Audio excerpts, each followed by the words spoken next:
From St. Joseph, Missouri, here is Travis Lee Hartman.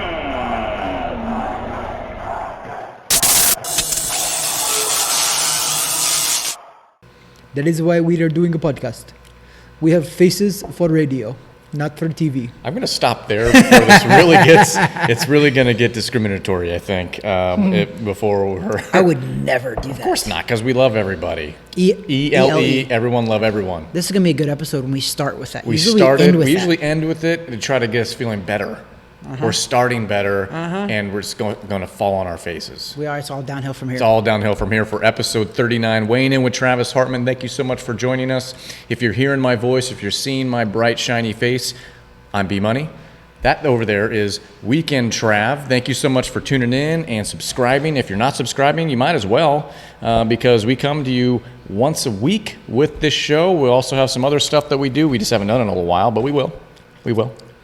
We haven't missed an episode in But we haven't missed an episode in 39 weeks, and we're going to keep that going. So thank you so much to our media partners, IF Enterprises, Gulfstream Financial, and TH Boxing. Thank you so much for your media support. So Weekend Trav, we are here in the TH Boxing facility. Good to see you.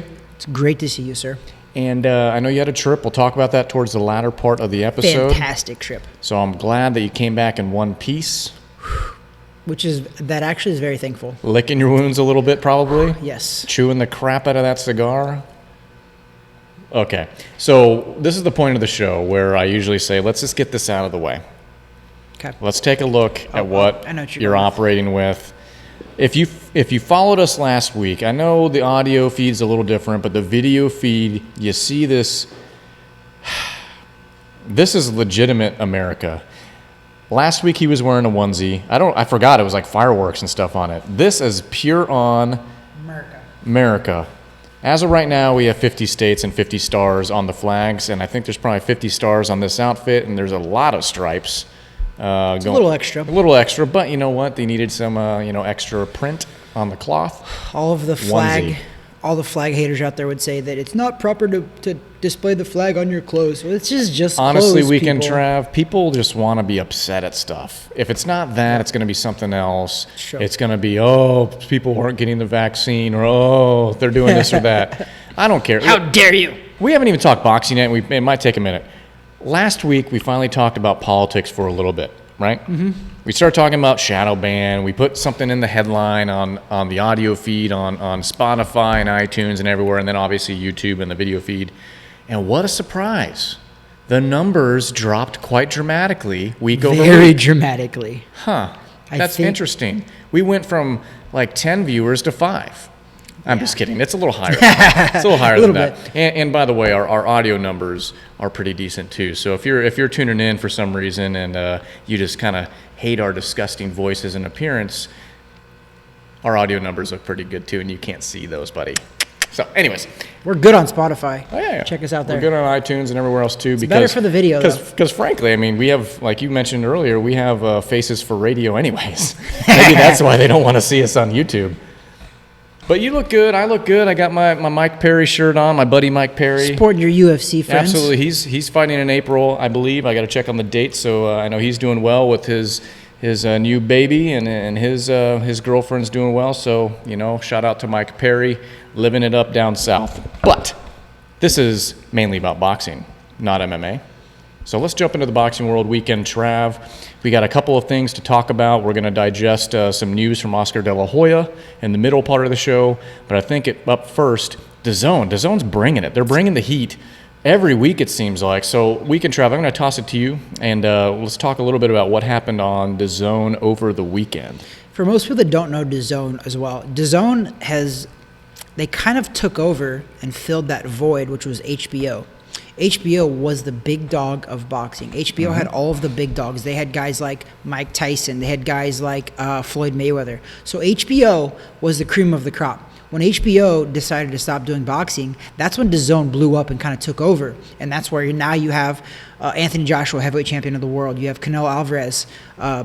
He's middleweight, super middleweight, light heavyweight champion of the world. He's everything. But DAZN is that big of a deal. So with that being said, DAZN had some heavyweight fights that actually, they matter on the heavyweight division because Dillian Whyte was rematching Alexander Povetkin.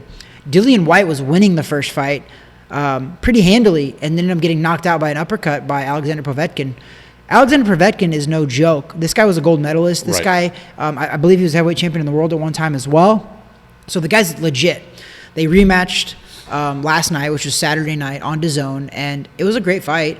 But, well, I don't say it was a great fight. Dillian Whyte looked phenomenal, the guy from the get-go. And even Alexander Povetkin, something looked wrong with him walking into the ring even. Like, he had some kind of a different demeanor about him. I don't know, it was weird. So I didn't have high expectations for him going into that fight, honestly. He looked different, and Dillian Whyte had a lot to prove because his only loss is the heavyweight champion of the world, Anthony Joshua. So he's trying to work his way back up to a fight there. However, Povetkin is standing in the way because of that loss, but they rematched pretty fast after, and Povetkin just was dominated the whole fight.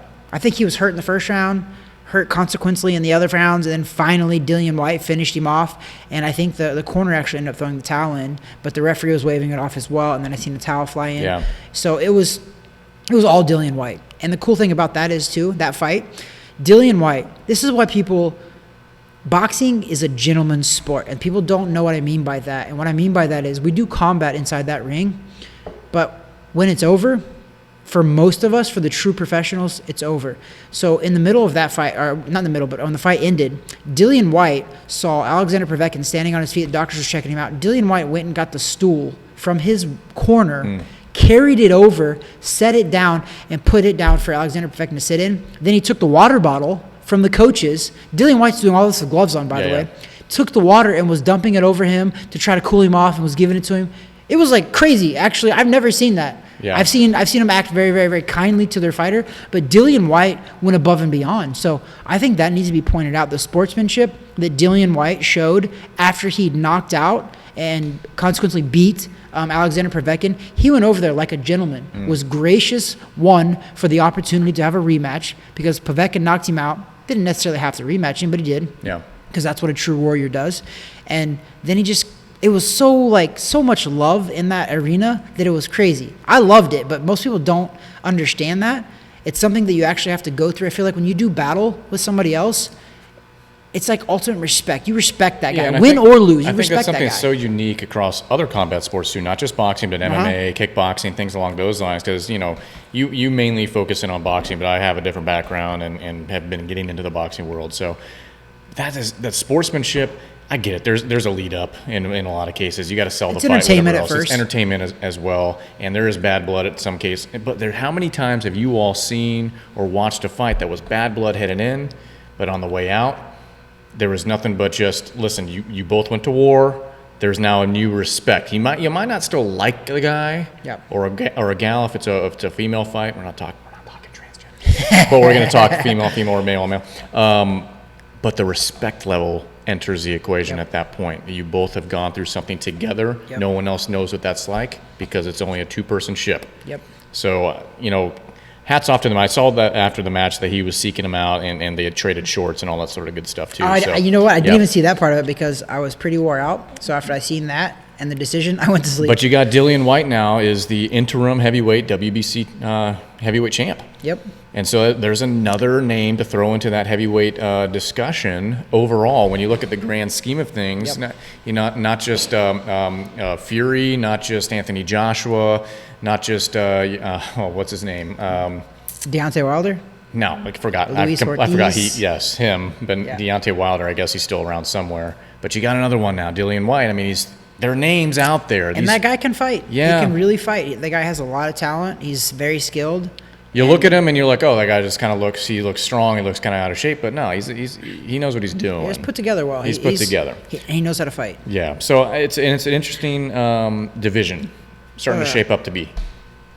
So it is, and that's what the heavyweight division was missing, was not just that one big time fighter. They were missing the depth. Now they have depth. Now they have a couple guys that stand out. Anthony Joshua, Tyson Fury, for sure, they stand out in the crowd. But now you have other people coming up that can contend. And I think I know Dillian Whyte is now throwing his hat into that mix because he can fight.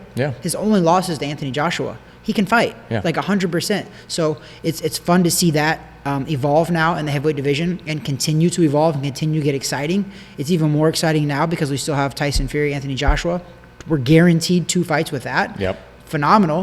So the winner or loser of those fights, I guarantee you Dillian Whyte will get. Yeah. So he's got his chance to make a mark still. He's there. He's about a year or two away from a major big-time fight. And in boxing, a year or two, you think that sounds like a long time, but it's not. It'll fly by before you know it. So you have to put the time in, you have to put the effort in, and then you have to be patient. Well, enjoy his time now. 32 years old, interim heavyweight belt, WBC belt. So congratulations on that victory. The DAZN card, the rest of the evening leading up to that main event. What else did you see coming out of that card? So there was a cool thing. I don't know if it's cool or not, but Ricky Hatton has a son named Campbell Hatton. He made his pro debut. It was very. He won by decision. They put him in there with a very tough veteran guy, but I think the nerves and the jitters kind of got to Campbell because he came out really hard and was swinging so hard. He ended up tiring himself out a little bit. But he ended up winning. He won all 4 rounds. It was a 4-round decision. He won all 4 rounds, hands down. He did. But he's got work to do. He's got a lot of work to do. But he's got Matthew Hatton, which is his uncle who's a pro. He's got Ricky Hatton, which is his dad. For sure, his only 2 losses were to Floyd Mayweather and Manny Pacquiao. So he's got good genes. He's got good people around him that know the sport, that can train him to get there. So he's got a future. I don't know how bright it is yet because it was super early. But I can tell you right now, watching his first fight, he's got a lot of work to do. I'm not saying he won't make something, but he's got a lot of work to do. And that's what's been always kind of interesting to me. I like looking at multi-generational things in sports. So like when you look at football, basketball, you tend to see that more often. You don't see it, you see it here and there, but you don't see it a ton in combat sports where there's the next generation follows into their father's footsteps or maybe down the road their mother's footsteps, right? You don't see that too much. It is here and there, or maybe you don't see really any like greats out there that their fathers were greats. You don't see that often, and I don't know exactly why that is, but I can figure a little bit.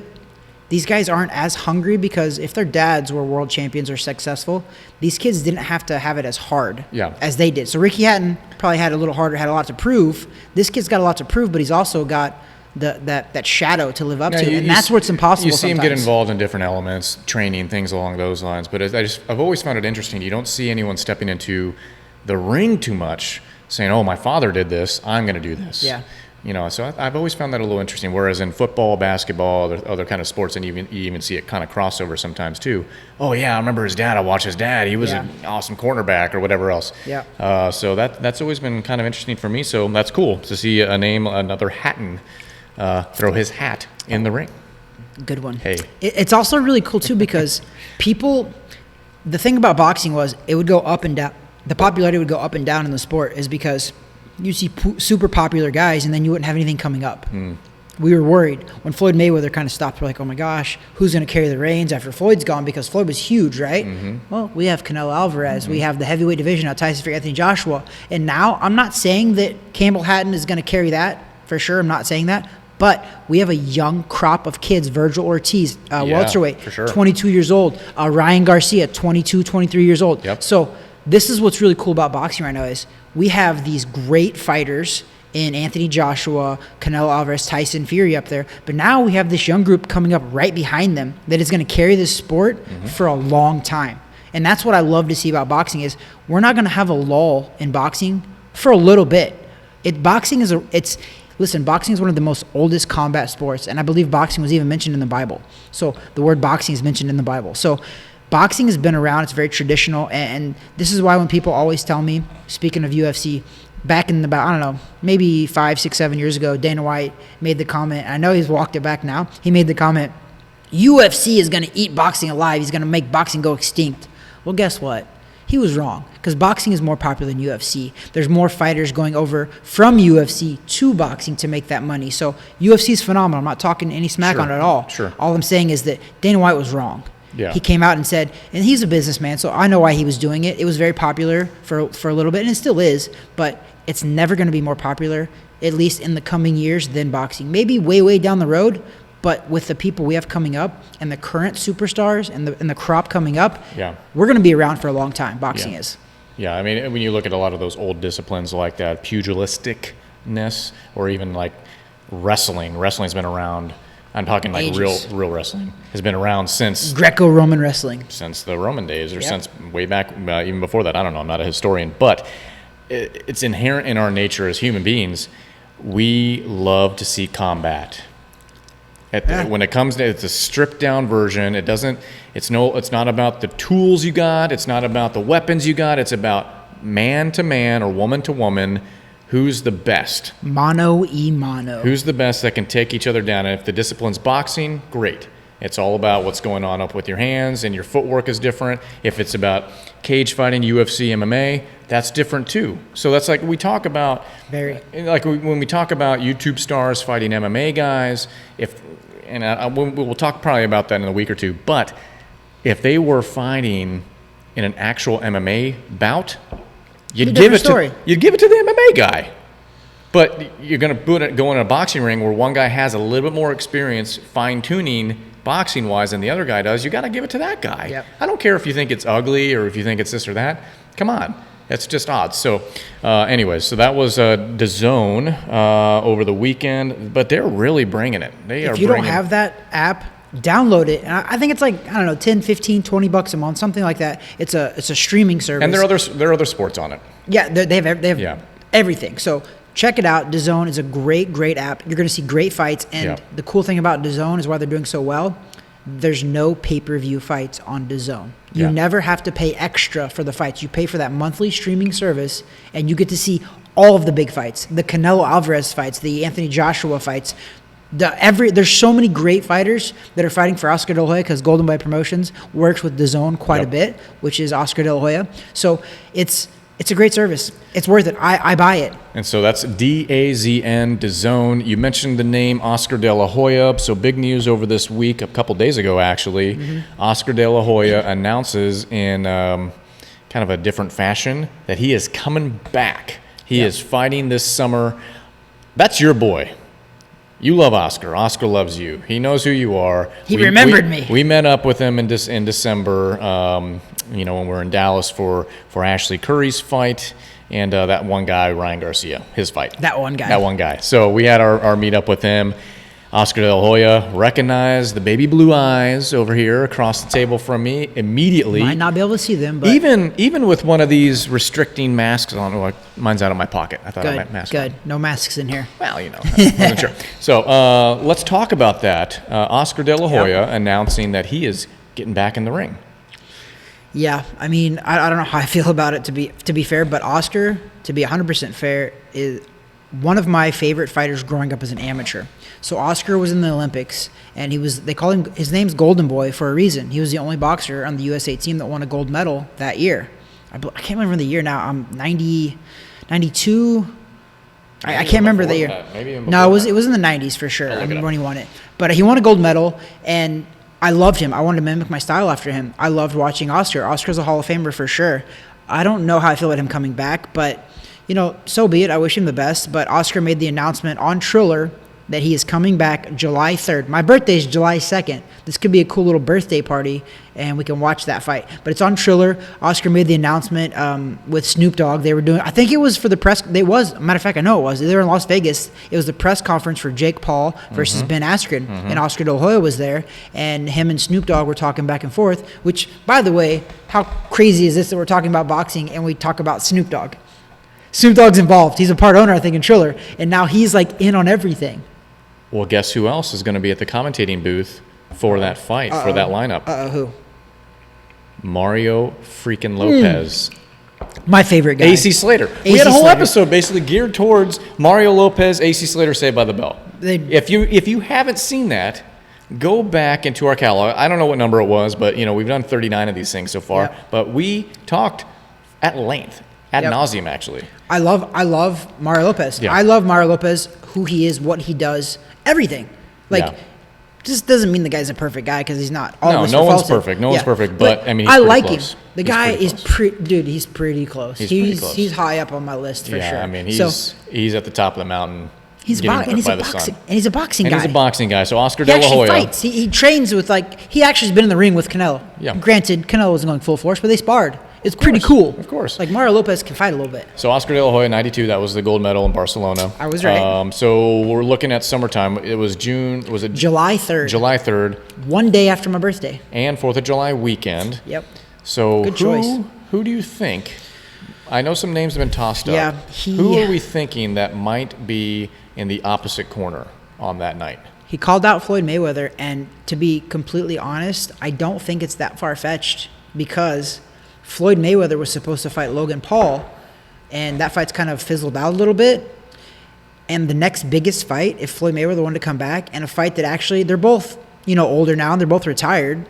Obviously, Oscar's been retired longer than Floyd has been retired, but I don't want to see this fight because I think on the bigger picture of the actual real professional boxers, current professional boxers, this fight really doesn't mean that much to me in the rankings and the world titles and the legacies. Sure. But it's a fight that Oscar wants because Oscar lost a split decision to Floyd.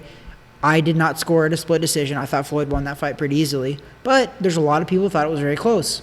And Oscar wants his revenge. So I can see them promoting this. I can see this fight actually happening. I can see Floyd agreeing to this because he beat him once. And they're both similar age now. Oscar's a little bit older. But I honestly can see Floyd taking this fight because this is a blockbuster money-making fight. That was going to be my point. I don't think the product's going to be very good. However, it'll be solid, but it's not going to be elite level like Errol Spence type Terrence Crawford fights. I think the product's going to be disappointing. However, the lead up, the build up, everything, this is going to be a cash cow. This is going to be an amazing event that if I'm trying to schedule a heavyweight championship bout, any other championship bout, I need to avoid the summer. I need to avoid before July 3rd. Because this is going to dominate it. These are two household names. These are two names that people that aren't boxing people know who they are. These are cash cows. These are cash cows. The 3rd of July is a Saturday. What's everyone doing the 4th of July weekend?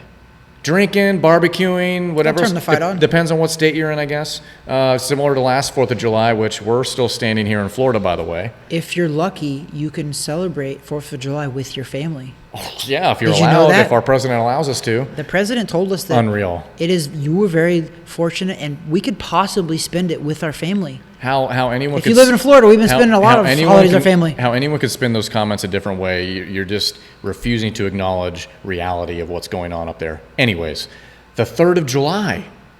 Dude, everyone's going to want to watch this. I'll watch it. Everyone. I'll turn it on. Of course you're going to watch it. I'm going to watch it. Everyone's going to watch it. Everyone's going to want to tune into this and watch two household names, yes, past their prime. Yes, they probably shouldn't even be in the ring anymore, but they want to see it. Everyone's going to want to see it. It's a spectacle.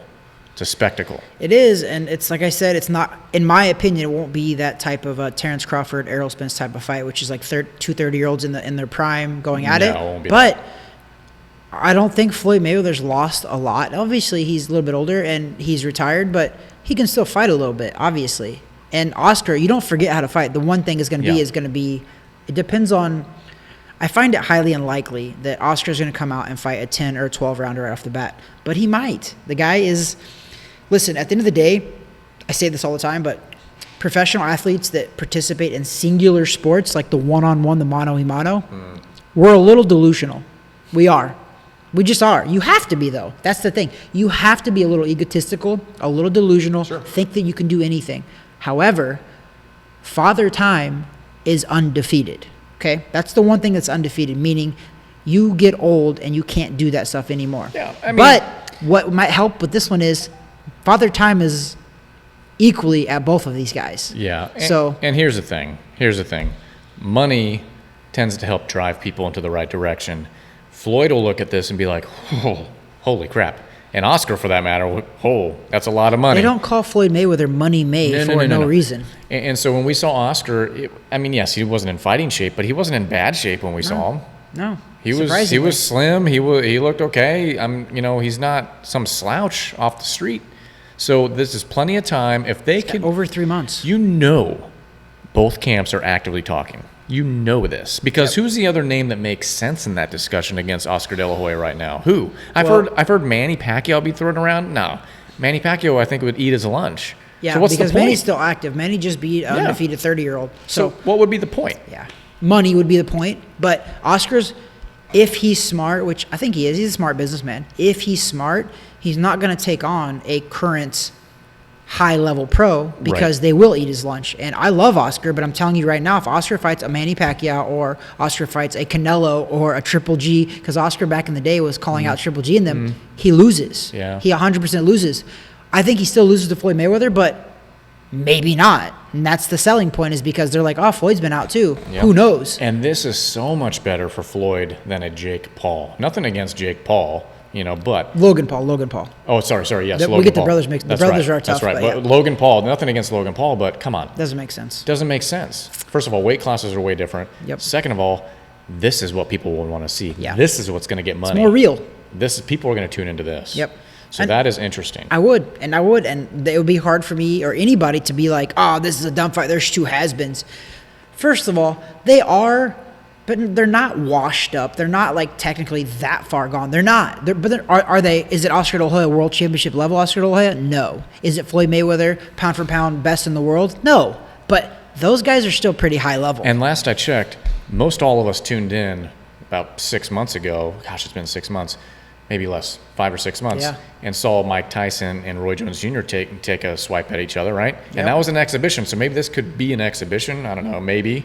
We'll see. Oscar said he wants a real fight. But my point is that those two guys, they were kind of connected in their careers of possibly trying to make something happen, but it never did. Yep. There was no bad blood. There's no beef, no nothing. This is a potential rematch. This is a rematch situation for there's Oscar. some bad blood there, 'cause- There's some bad blood, but the money in general, it's going to rain down on these guys. If they can make this fight happen, I'm pretty excited about this. If they can make this happen, Yeah. we got something to look forward to. It's viable. It's viable, and it's Yeah. viable. It's legit in the terms of these guys are both, I feel like, similar levels, similar paths. And I'll tell you right now, one of the first times I started really watching and pay attention with Mayweather was when he fought De La Hoya. Yeah. I knew of him before for sure, but the press conferences leading up to this, go back, guys. Google Floyd Mayweather versus Oscar De La Hoya presser.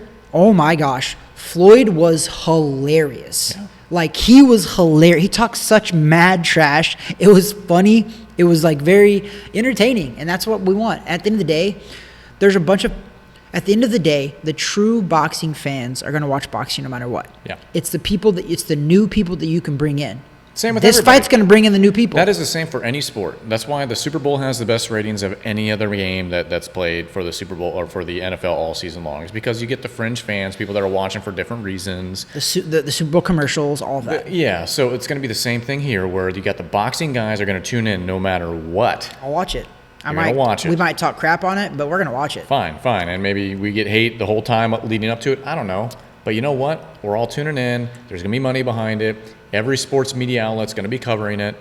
That's what we want. And plus, what other sports going on at the same time? I think the NBA might be finishing up their season around that point. I think they're in June, I think. Yeah, so Is I it think they'll be done. title-wise? They might I just think be so. finishing at that point. Yep.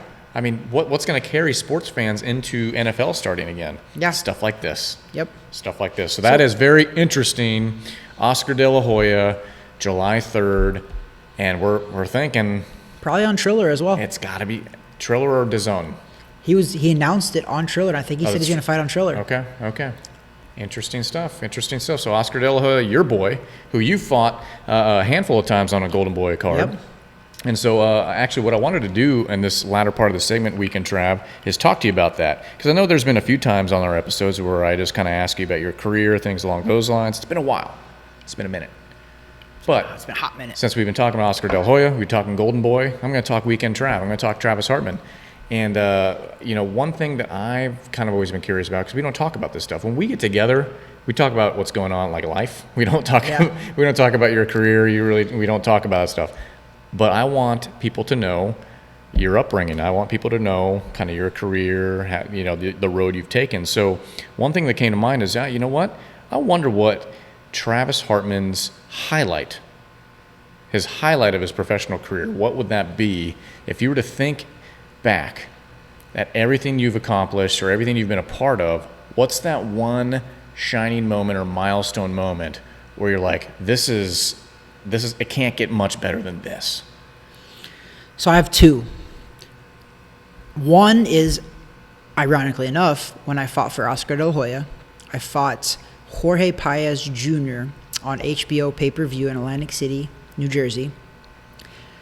It was one of the coolest experiences because how the magnitude of that fight. It was huge. It was on HBO pay-per-view. Most people, again, HBO is the holy grail Yep. of boxing. If you fought on HBO, you're at the top. That was the top of the top. But the coolest part about that story is I wasn't originally supposed to fight him on HBO. About 2 months prior, I was going to fight him on some regular pay-per-view. It wasn't an HBO pay-per-view, but it was like 2 months prior, and he ended up hurting his shoulder in training. So because he hurt his shoulder, there was the Antonio Tarver versus Bernard Hopkins fight coming up. And they were like, let's put Travis and Jorge on that fight card, make them a television fight as well. We were on the television portion of that pay-per-view. So it was kind of a blessing in disguise for me, because originally it wasn't supposed to be on HBO. Turned out I got an extra couple months to train as well. And he was coming off of like a little bit of a shoulder injury. So I was like, for sure, this is the coolest thing ever. So Bernard Hopkins, before that fight, had announced that this was going to be his last fight and he was going to retire.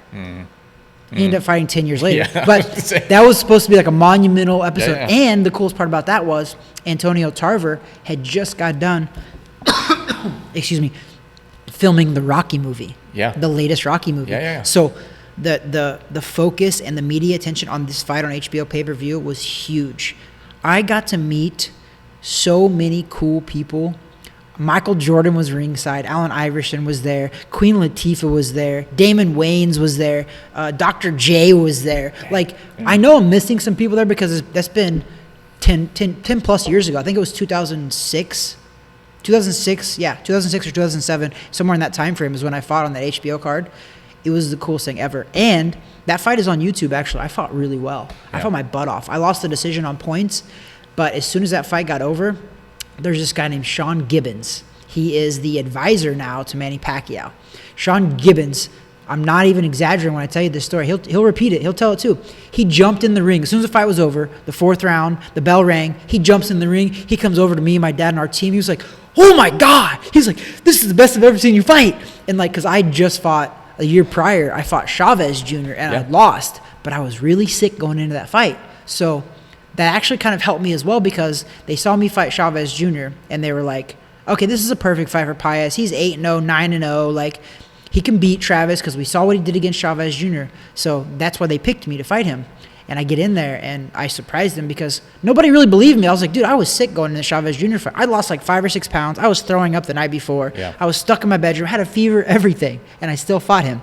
But so the Paez Jr. fight on HBO, Oscar De La Hoya was ringside. So now you know why he remembered me, because even he was promoting Paez, and I think he was like, oh gosh, this Missouri boy's about to beat my guy who is his dad is a former world champion and Hall of Famer, Jorge Paez Sr. So Oscar was literally ringside. If you watch the tape, you can see Oscar ringside watching our fight, eyes getting a little big as the fight goes on, oh no, we chose the wrong guy. So I say that is one of my best memories because it was on a big stage. A lot of people saw me fight. A lot of people watched that fight. And a lot of people were like, oh my gosh, that fight, if that fight would have been in Travis's hometown, he might have won. But since it was on HBO, it was on Golden Boy card, it was a Golden Boy fighter, an undefeated guy who they were bringing up. And mind you, Jorge Paez had knocked out every single fighter that he'd fought before that. Yep. So they were expecting a knockout. And not only did they not get a knockout, they got me fighting my butt off. And I can fight. I had plenty of time to train.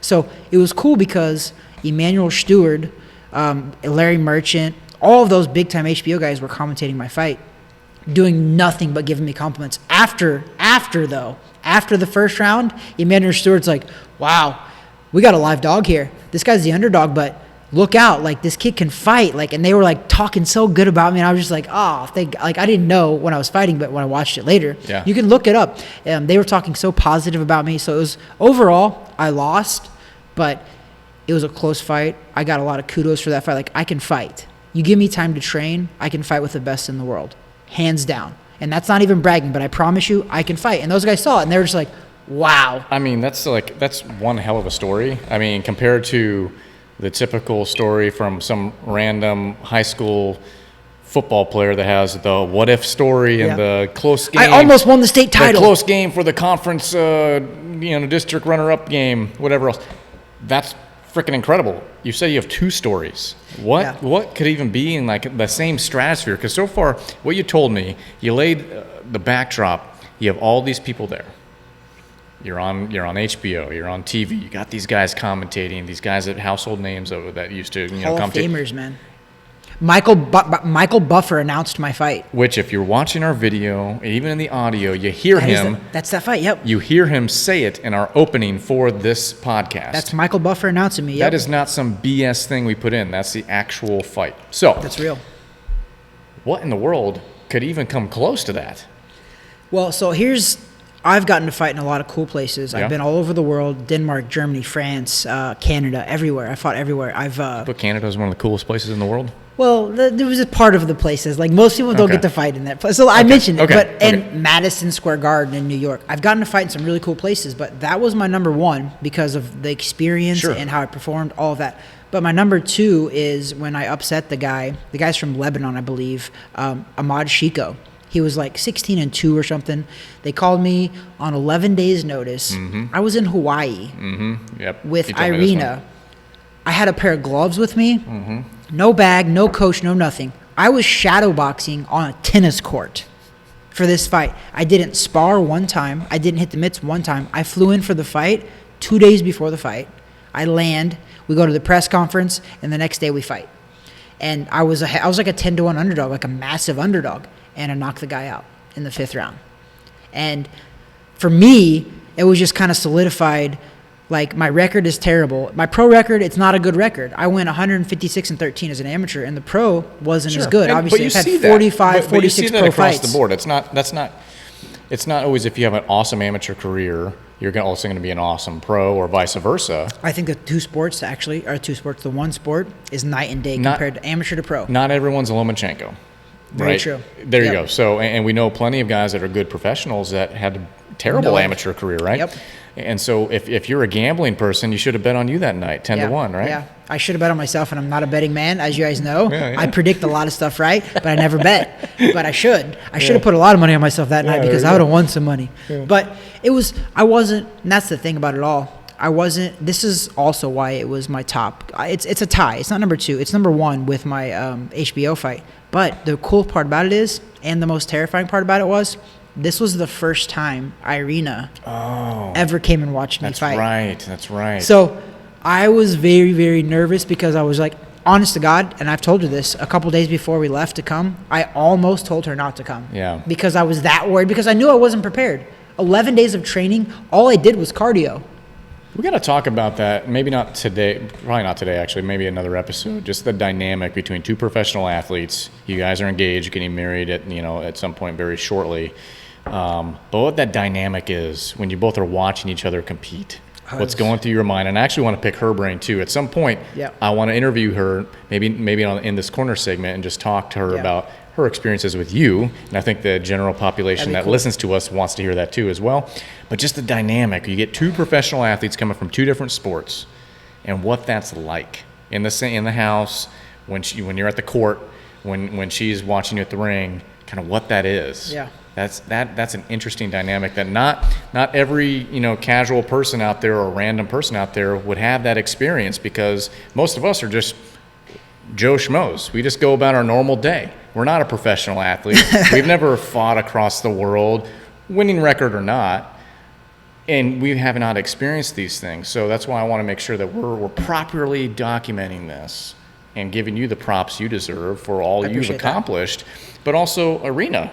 She's done amazing things, incredible things. 100%. And how the heck did we get hooked up, you and me? Jeez almighty. Listen, I don't want to get too godly, but I do believe that God puts certain people in our lives for a reason. And every person that we cross paths with has already been, it's fate. It's supposed to happen. I genuinely believe that. And especially now, the older I am, I believe that there's certain people that get brought into our lives, good or bad, because I've had a lot of bad in my lives as well. Yeah. And God, I think, was testing me and trying to make me grow as a person. And that's why today, where I'm at today, I'm in a really good place, because I feel like I notice all that stuff now, because I'm pro for over 16 years. I've gotten to travel the world doing what I love. I've been with Irina, watched her, and went with her and traveled the world and seen a lot and was in a lot of different cultures, been all over the world. We've seen a lot of different stuff, third world countries, China, Asia, everywhere over that. We've seen a lot of crazy stuff. But at the end of the day, it's made me more humble and more thankful for all those opportunities. And again, all those people that I met along the way. I met you because of boxing. Yeah. Because you were training at it was called LA Boxing at the time. Yep. That's where I met you. So boxing, that's why people want to talk about my professional boxing record. And what they don't realize is that there's a lot more that goes into that record, but I can't regret any of those because I met these people because of boxing. Oscar De La Hoya. I met Oscar De La Hoya because of boxing. I also fought 5, 6, 7 times for Oscar De La Hoya. So even though I lost all of my big fights, I did on the big stage. I lost in Madison Square Garden, everywhere. But I was there. I was in the arena. And did I lose? Yeah, I did. I fought the best in the world. Literally, pound for pound best in the world, Terrence Crawford. I fought them all. But I don't regret them. No. People give me a hard time sometimes for my pro record. That's stupid. But at the end of the day, I'm just like, it is what it is. I wish... like I said, I went 156-13 as an amateur. I didn't lose very often. That was over 15 years. I only lost 13 fights. So, yeah, my pro career, it's very hard for me to accept that. But now that I'm older and more humble, I'm just like, look what I got to experience. Look what I got to see. It goes beyond the record, as we talk about all the time. It's like a person that's 0-1 is better than somebody that's 0-0. Never actually got off their couch, right? Yeah, like you experience life so far to the fullest, and you're entering new stages of life too, which is amazing. And I'm happy to be on this journey with you as your friend, being able to see this new stuff. Because I didn't know Weekend Trav during really the highlights of his career, things like that. We met each other several years ago, like you mentioned, at the LA Boxing. It flipped over to UFC gym. So I've met some incredible people that have come out of Central Florida that have fought for UFC and other places as well. And it's just the combat sports community, as Weekend Trav has kind of made you all aware of, is such an interesting network of people and kind of tight-knit. And so when you meet somebody, you kind of share an experience. You always have that to draw on, and it's such a cool thing. When I was able to go to Dallas with you guys, and I was second in the corner for Ashley Curry, I was just soaking everything in. Pretty cool. With my normal day-to-day life, I've never experienced anything like that on the professional sports level. Right, I'm a spectator. Yeah, I've never been on the other side of the curtain. It's incredible, and the conversations that you would have with these guys, and I was just honestly just soaking it in like a fish. Like, I don't even know what to do here because I'm so out of my element that I just want to listen, and it was so cool. So, with that, I mean, we could talk all day about boxing experiences, things like that, and I want to do more of that. I want to make sure that we're doing more of that, and I think our listeners want to hear that. Because people that watch us and listen to us on the audio or the video, they love you. They want to make sure that they're experiencing you and all that's going on right now in your life.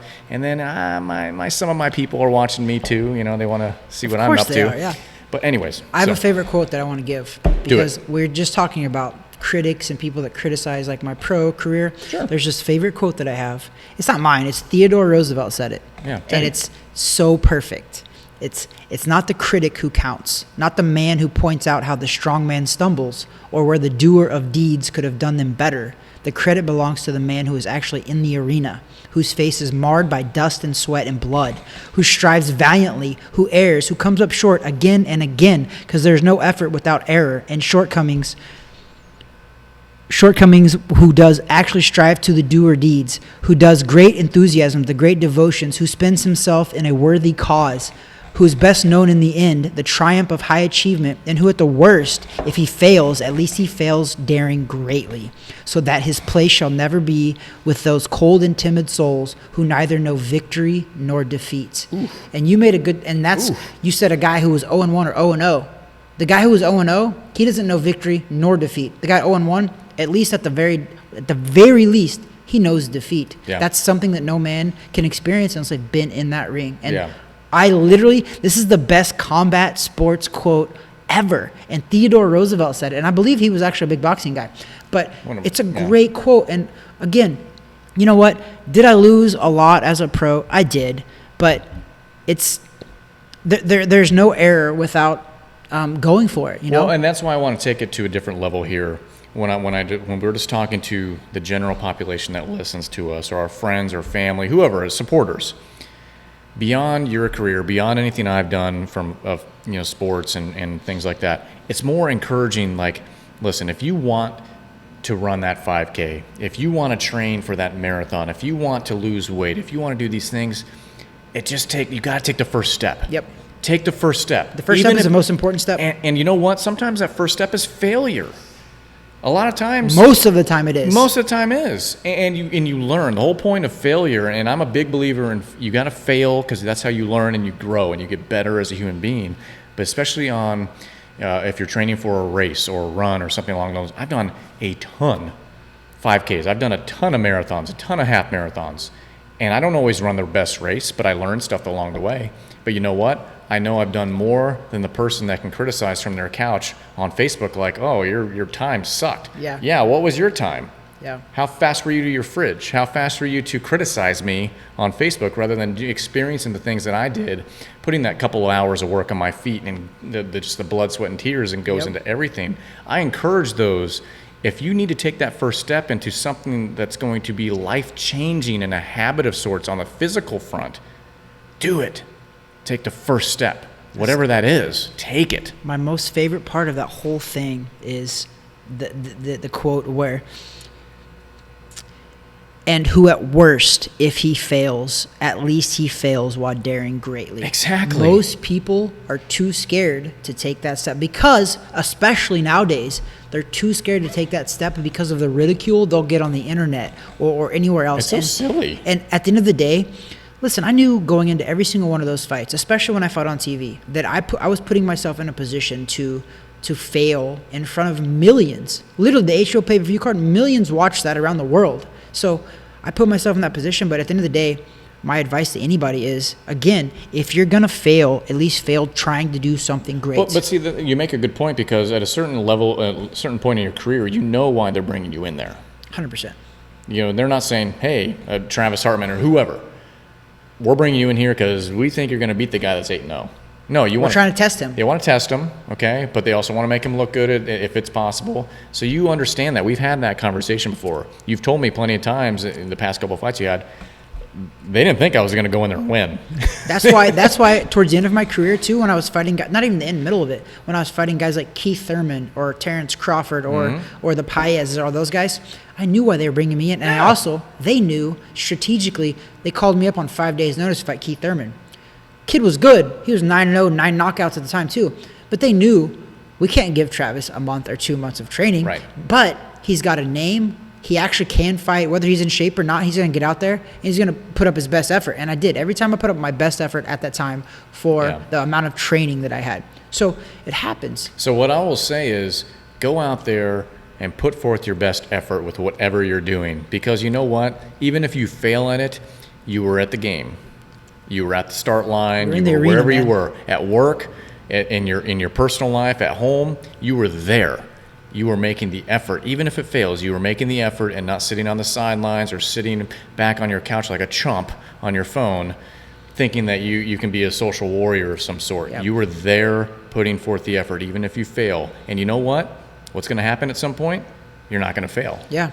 We've talked about this before. We were like, you looked at me one time and I was just like, fail again, fail even better, fail again, and again, and eventually you will succeed. You will, because you can't fail your entire life. I promise you. If you're trying and if you're in the position to fail, it means you're in the right arena. Yeah. Because you're putting yourself out there, and if you keep doing that, I promise you, you're gonna win sometime. And that win is not necessarily a sporting event win. I'm talking about life. Yeah. I'm talking about whatever your career is. You're a financial advisor. You went through a really bad time in the 2008 crash. Right? 2007 to 2008 crash, right? You went through a really bad time, but guess what? You didn't throw the towel in. You've been a financial advisor now, what, 12, 15 years 17, now? Yeah. 17 years. So you didn't succeed the whole way. No. You didn't. There was failures there, but guess what you did? There always is. You didn't give up. And that's exactly why you are where you're at right now, because you didn't give up. And that's not to say you're never going to fail again.